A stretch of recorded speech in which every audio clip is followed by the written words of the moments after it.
One of the most wonderful things about video games is that they have the power to appeal to all ages. A game like Angry Birds can entertain anyone from the youngest child to the oldest grandparent. However, every now and then a game comes along that's so determined to appeal to a particular age range that there's a real danger that it could alienate everybody outside that group.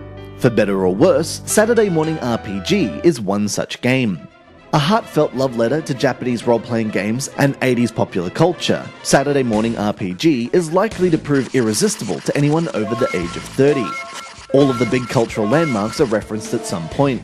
Transformers, Back to the Future, He-Man, and even the 1989 Hollywood flop The Wizard, which was basically a movie-length advert for Nintendo products, all feature, albeit in largely unofficial capacities. This incredible degree of fan service for 80s kids is likely to cause many to fall in love with the game instantly, but once the novelty has worn off, the engaging RPG gameplay thankfully picks up the slack.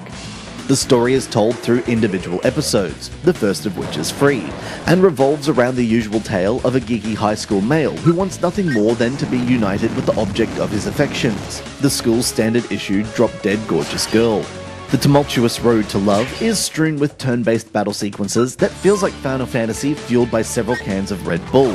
It's this part of the game that most stands out, thanks to the deep level of interaction.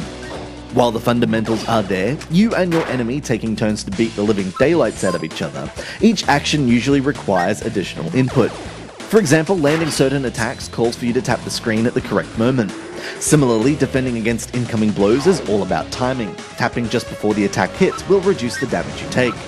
Throw in special abilities gained from a talking notebook, scratch and sniff stickers that grant bonuses at the start of every fight, and myriad offensive and defensive items to utilize, and the combat becomes even more engaging. Which is unquestionably a good thing, as some battles can last for quite some time. Thanks to its zany humor, gripping battle system, and seemingly endless collection of 80s tributes, Saturday Morning RPG is one of the most unusual experiences you'll see on the iOS in 2012.